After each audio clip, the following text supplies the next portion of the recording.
走过的路像是曾经的自己，就算是过去式，也会化成一股温柔的力量，在人生中力不从心的时刻，不时地跳出来陪伴现在的自己。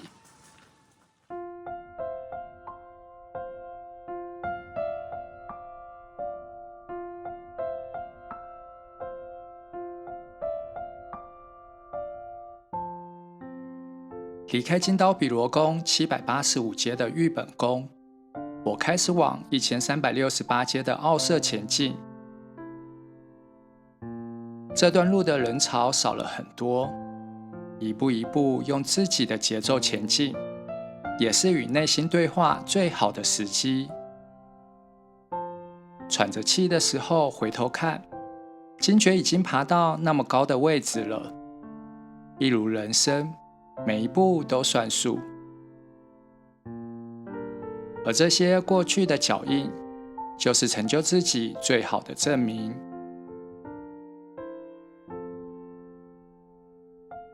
偶尔想放弃的念头，像是生活中的低潮，其实休息一下就消失了。人生嘛，不用总是在赶路，慢下来的时候，才能享受沿途的风景。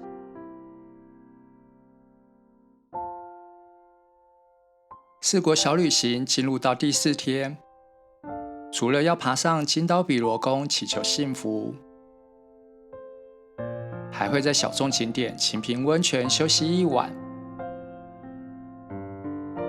最后一天到冈山欣赏日本3大名园的后乐园，结束文青浪漫的旅程，踏上未知的土地，寻找无限的可能。现在就一起出发吧！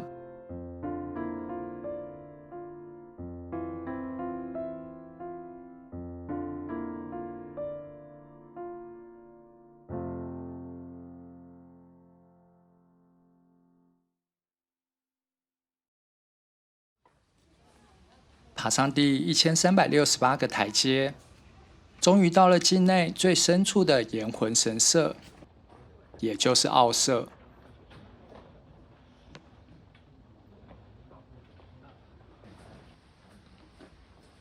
被山林环抱的茅草屋顶建筑，散发神圣的气息，却没有严肃的距离感。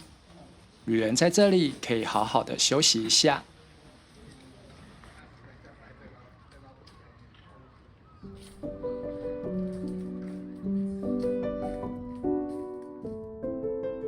奥社祭祀金刀比罗的教主岩魂验命，在这里可以获得神秘的力量。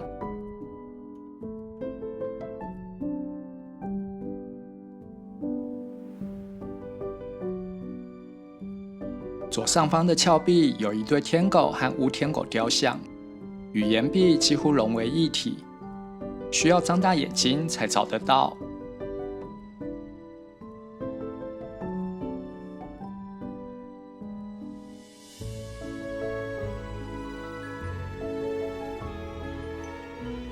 带着这里才买得到的天狗玉手，向守护神祈求心想事成。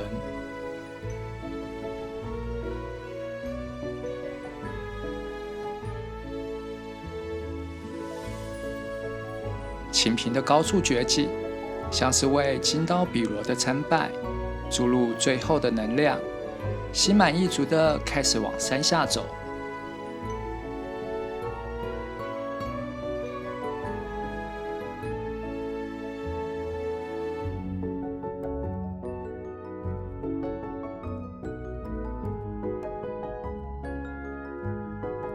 回到玉本宫，再好好的欣赏一下这里的古迹建筑。温柔的风轻抚自由的心灵，感受灵力的庇佑。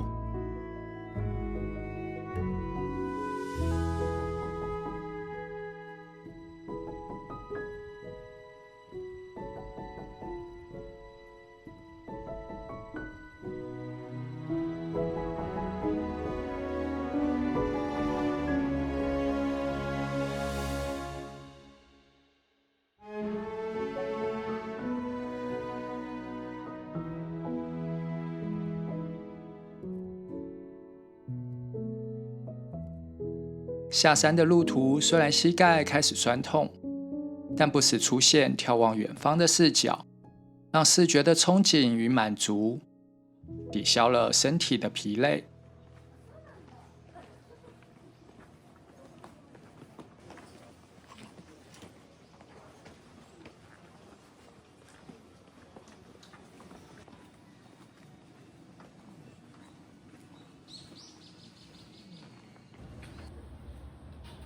参道路口有家由400多年旅馆改建的乌冬面店虎屋，来一碗乌冬面，为长途跋涉补充体力。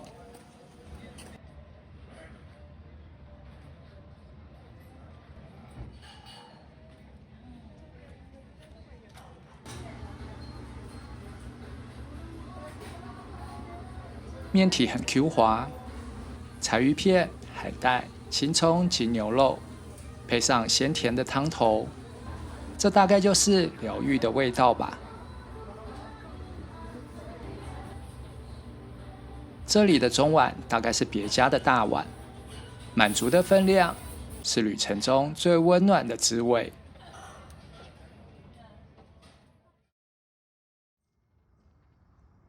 吃饱后，金刀比罗的精彩还没结束，一旁还有间古迹金丸座，是日本现存最古老的表演剧场。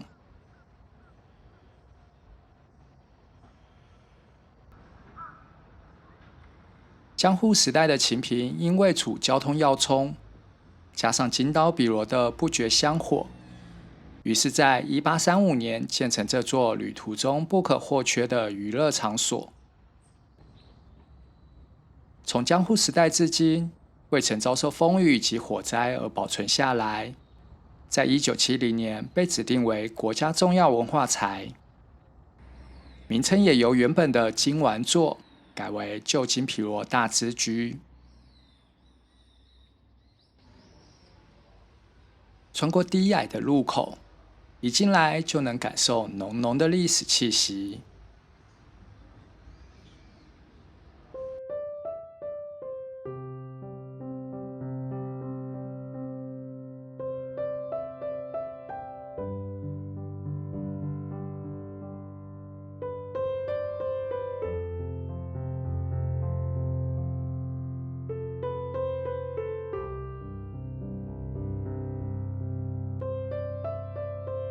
这座剧场全木头打造，不用一根铁钉，融合了江户时代的建筑技术与智慧。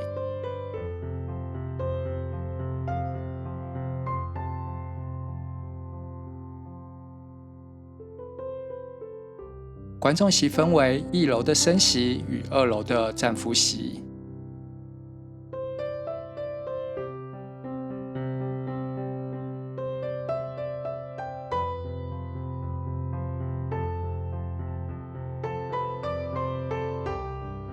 升席由格子木条分隔成方形小格，席地而坐，充满庶民的亲切感。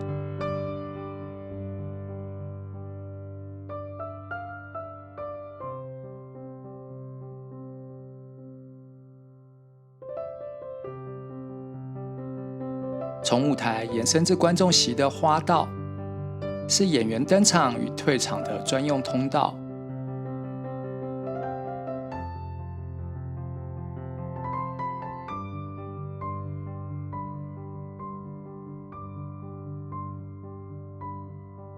舞台最大的特色是下方的耐弱，透过人力推动来实现转场和场景变换。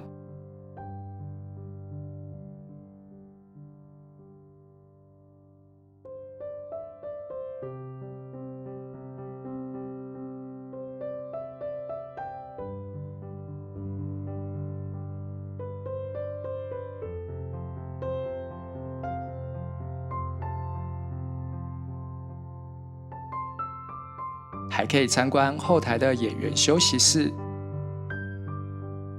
坐在这里像是梦回江户时代，看见演员的喜怒哀乐。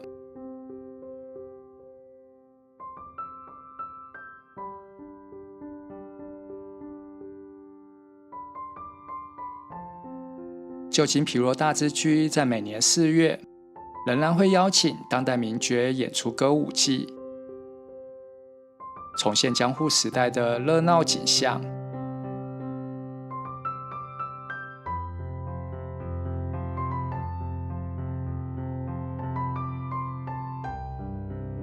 如今安静的剧场，虽然不是金光闪闪的华丽建筑，每一根木梁，每一处坐席，还看得见江户百姓的情感。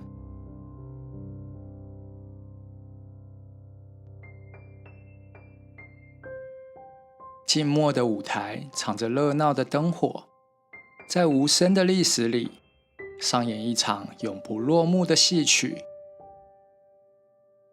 旧金皮罗大之居就是江户风情的百年缩影。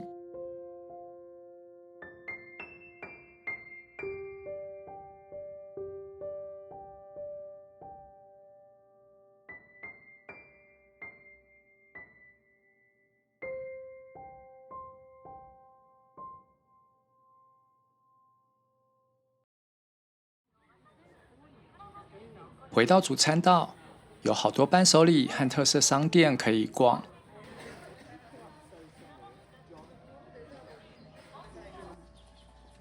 金岛比罗宫的代表色是黄色，是幸福的颜色，所以有很多黄色的商品。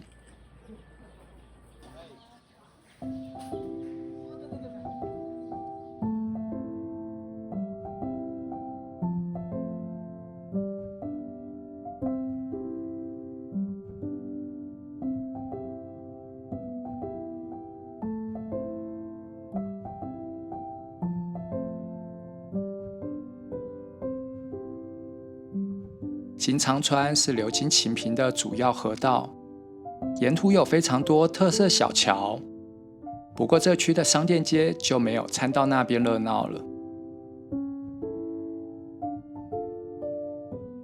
翘桥是金岛比罗宫的重要古迹建筑，有超过100年以上的历史了。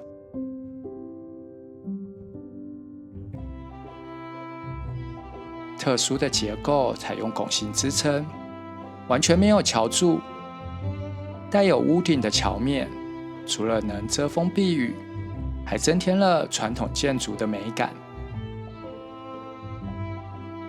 这座桥本来连接金岛比罗宫的参道，必须要过桥才能参拜，但因为车辆无法通行，而移到现在的位置。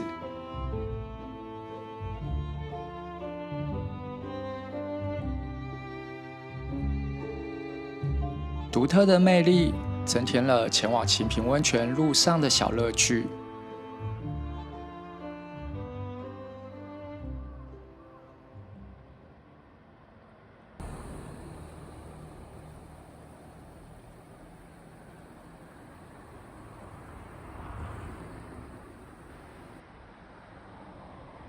虽然晴平温泉没有金岛比罗宫的高知名度及高人气，但在疲累的参拜行程之后，很适合在这里住一晚，来一场温热的洗礼。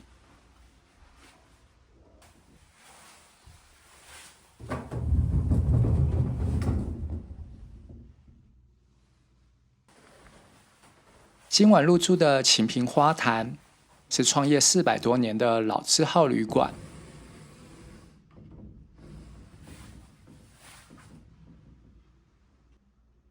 前身是金皮罗宫的别邸，露天风吕还能远眺战旗山景，是高雅与历史的完美融合。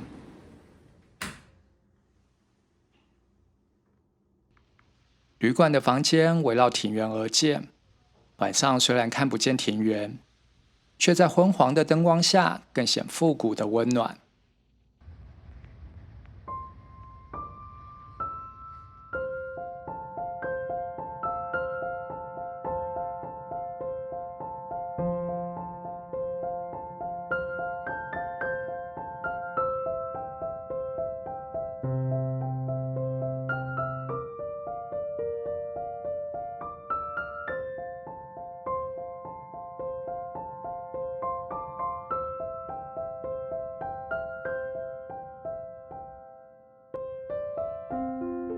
虽然旅馆外观和房间都是传统的日式风格，3楼的休息区却是高雅的洋式品味。背景的爵士乐让晴平的夜晚流淌浪漫的气息。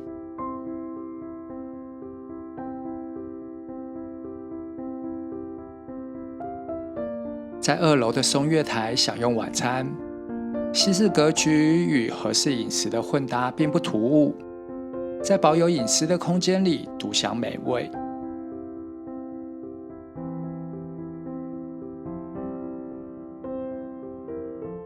晚餐是以怀石料理的形式呈现，精准控制的上菜时间，每一道菜都藏着最细腻的温柔。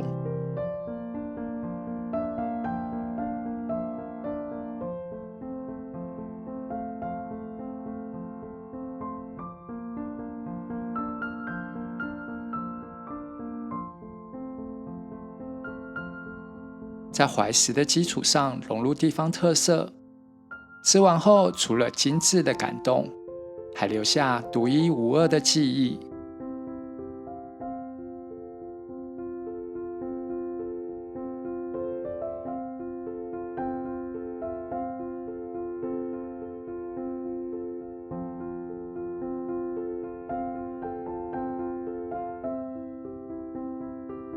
晴平的温泉水多为单纯温泉或弱碱性泉质，对肌肤温和，有助舒缓疲劳和放松筋骨。睡前泡个温泉，希望今天的疲累不会变成明天的酸痛了。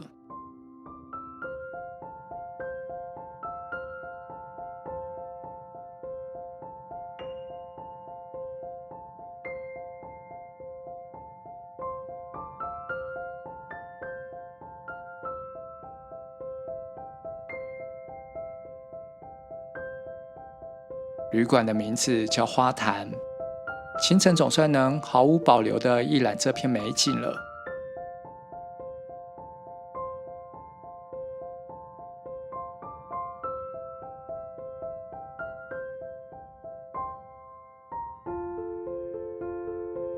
晨曦虽然微弱，却照得庭园层次分明。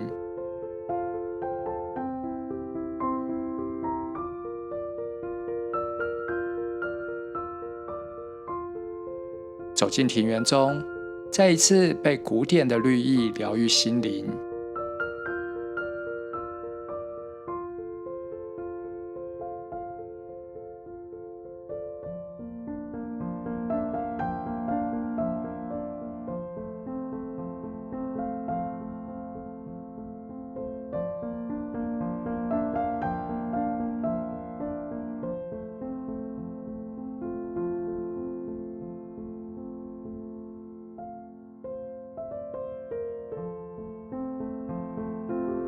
日式早餐的分量非常多，刚起床不久就把一天的情绪推到最高点。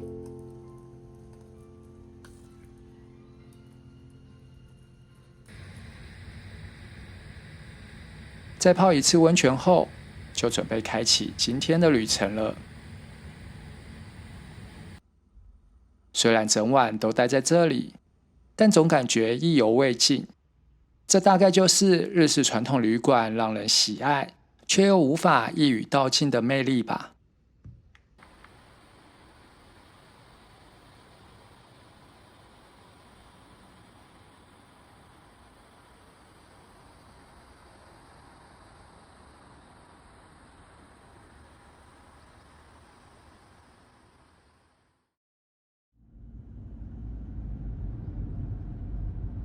旅馆的工作人员送我到晴平车站，临别前还提醒我，可以好好欣赏一下这座复古风格的特色车站。大正时代建造的木造欧风建筑，和广场前一排传统的石灯笼，形成鲜明的对比。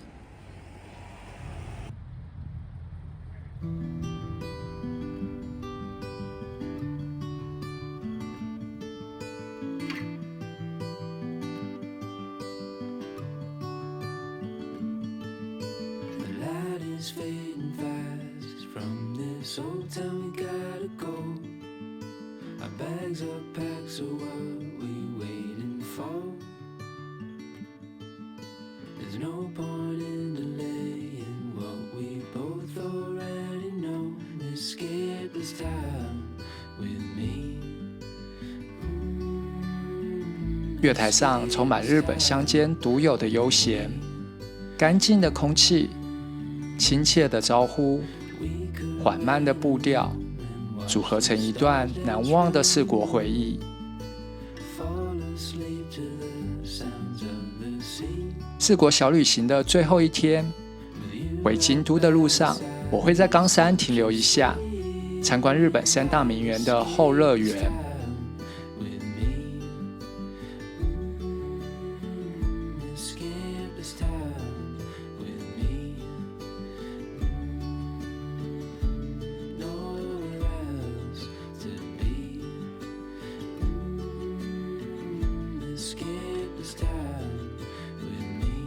画满面包超人的火车，拉展欢乐的情绪。走过了战旗富士，跨过了濑户内海。虽然是旅程的最后一天，依然不减探索未知的期待与兴奋。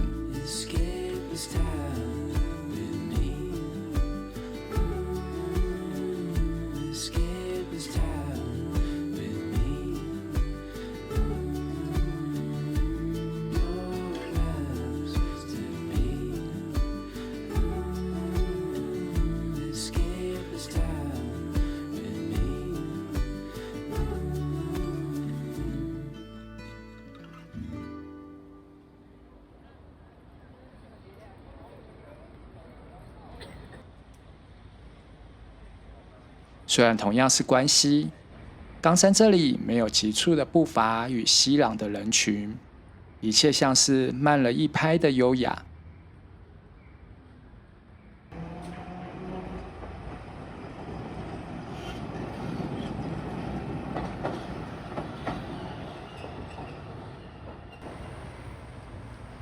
冈山是桃太郎的起源，整座城市有满满的桃太郎元素。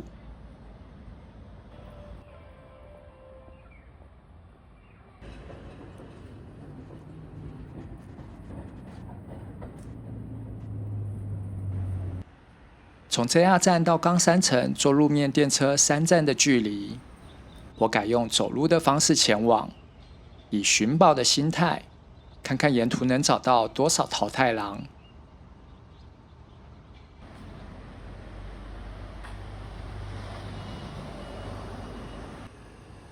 旅行的时候，其实有很多小趣味是自己制造的。在见识绝景与品尝美食的空隙，用不起眼的瞬间填补灵感的空档。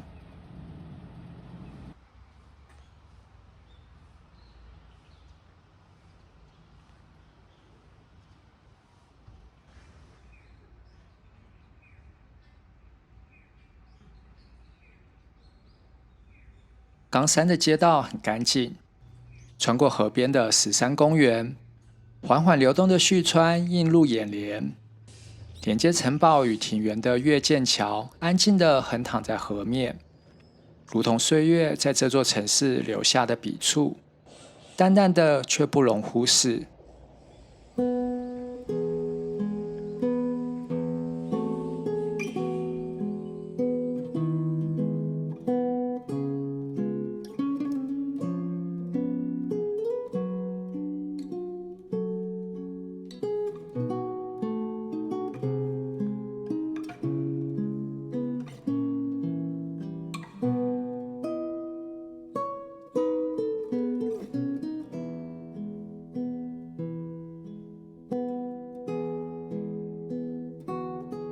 穿过大门，视野渐渐开阔，一座黑色的天守矗立在眼前。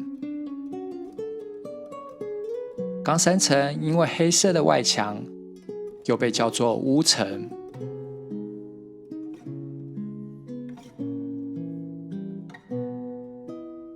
虽然外观漆黑如墨，但有很多金色的屋瓦装饰，整体显得沉稳又不失华丽。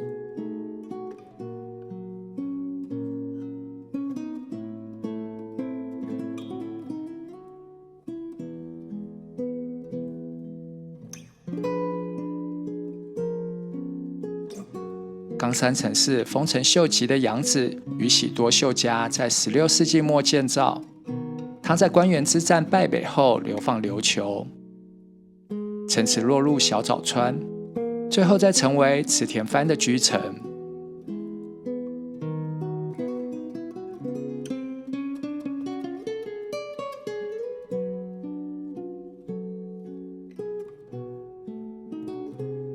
1966年重建成现在看到的天守，但城郭遗迹仍然保留着江户时代的格局。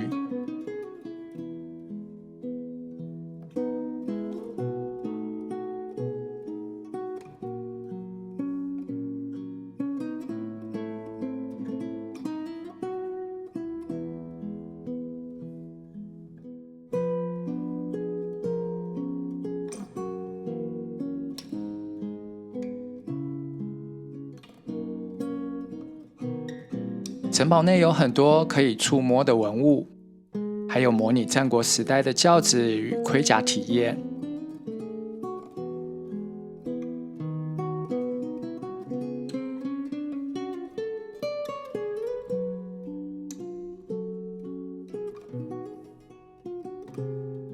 虽然我并没有走遍日本所有的城堡，但这里是少数能在天守里吃东西的城堡。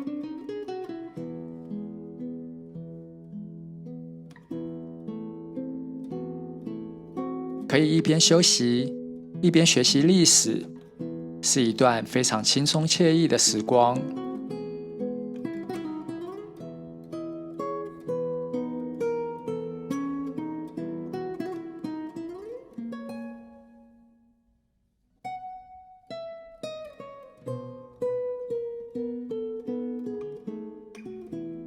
天守最上层是展望台，可以俯瞰整个冈山市区，以及旭川对岸翠绿欲滴的后乐园。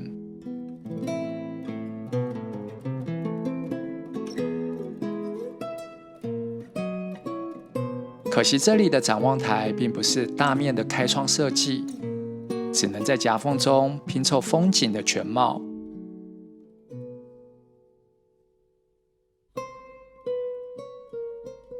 冈山城与忍者有深厚的渊源，所以天守内也展示了不少忍者相关的故事。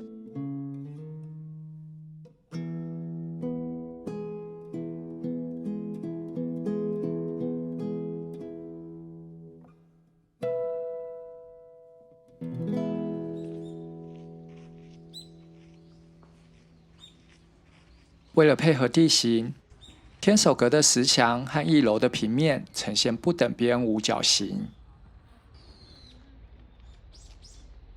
每一块石垣，每一根梁柱，都留下风雨时间的足迹，沉淀成这份无声的厚重。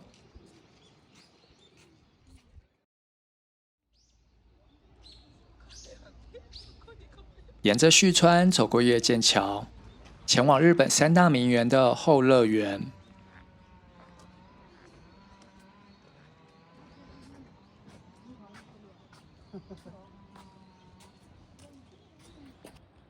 河面的微风让人放慢脚步，回望冈山城，天守倒映在水中，黑色的影子像是画不上笔墨勾勒的边界，带着无法忽视的气势，稳重地占据山头。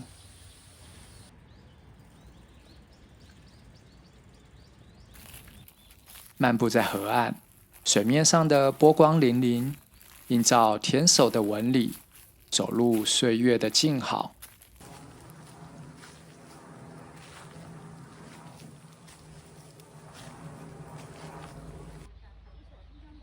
才刚参观过莅林公园，接着又来后乐园，更能从美学的角度比对造景的风格。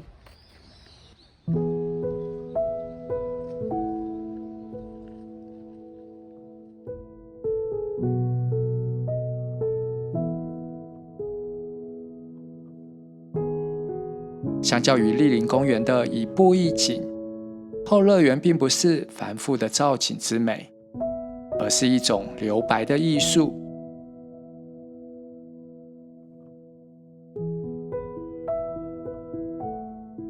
宽阔的草地、低矮的茶屋、穿越而过的溪水与小桥，都像是诗行中流出的空白，让人得以喘息与想象。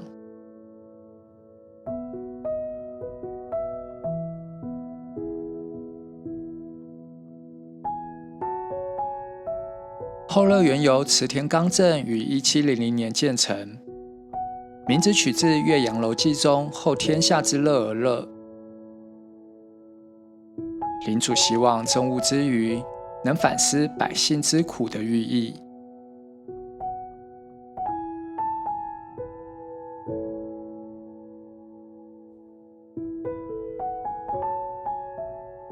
岩养亭是境内最大的建筑，是藩主来访时的居所。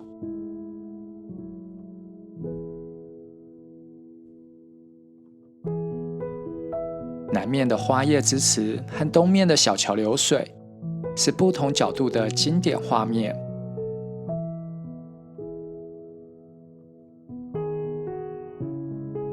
境内的北面有好几间茶室，观其亭、寒翠细响轩、53次腰挂茶室，像是自然与人造的和谐，静静的在此见证历史的变迁兴衰。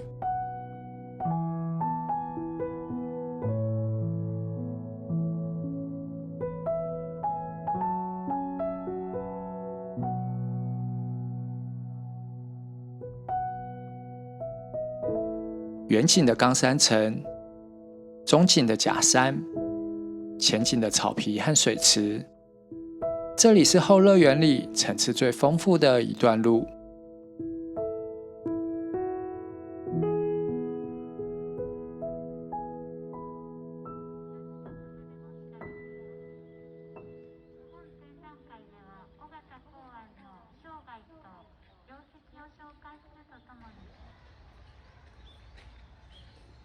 慈眼堂是池田刚正为了祈求百姓安居乐业而建造的观音堂，不过现在只是一间空堂。这里有个少见的景色，就是鸟居和城堡同框的画面。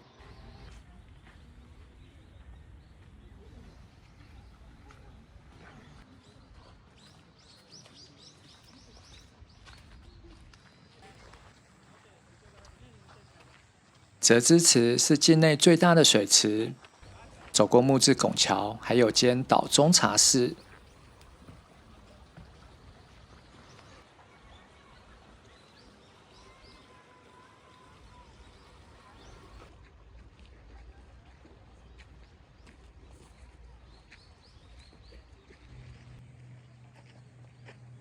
维新山是高约6公尺的假山，登上顶端看向园内，有种山不在高的意境。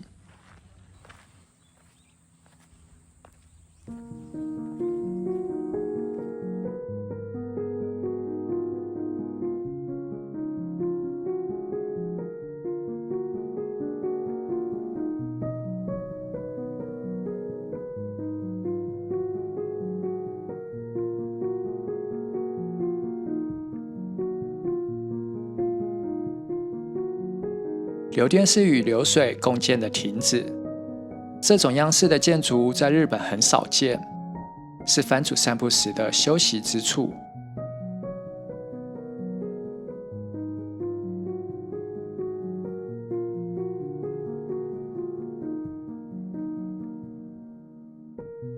茶主堂是幕府加成别墅的立修堂迁建而成，因为合适将茶传入日本的龙溪禅师而得名。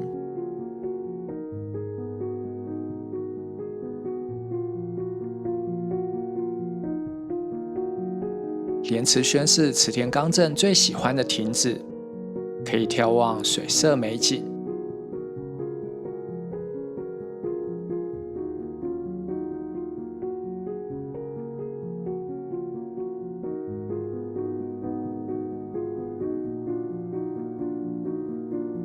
在后乐园，我待到接近关门的时间才离开。不过，这次我并不着急，只因一句旅人无需赶路，因为风也在等你。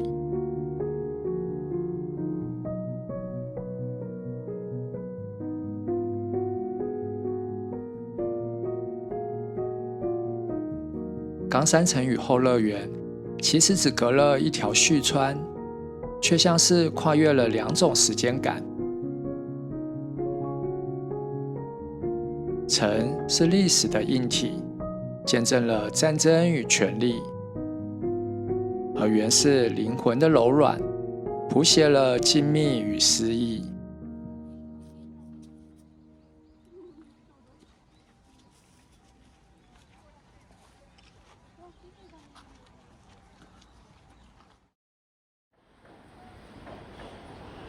坐上路面电车，5天4夜的小旅行即将结束。不过身体并没有觉得疲累，心灵还因为充饱了能量而感到满足。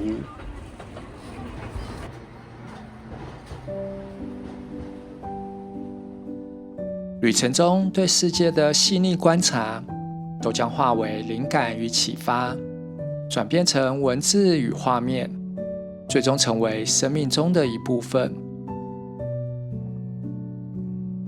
对我来说，创作是一场灵魂的冒险，每个画面都是旅途的脚印。而这趟旅程，也许是日本乡间独有的悠闲，又或是山海交错的豁然开朗，不停涌出对人生的反思及生活的感悟，终将变成自己的专属回忆。5天4夜的4国旅行游记，被拆成3段影片，从梦想、成长聊到创作。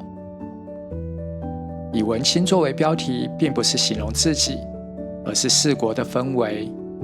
游走在这里，即使什么都不做，也会有满满的灵感，激发创作的能量。你喜欢旅行吗？旅行对你来说有什么特别的意义吗？在暂离日常的小冒险之后，你会用什么方式留下这段回忆呢？如果你也喜欢把旅程当作冒险，为创作注入灵魂，那就去4国来一趟小旅行吧。别说等我有时间，因为时间从来都不等人。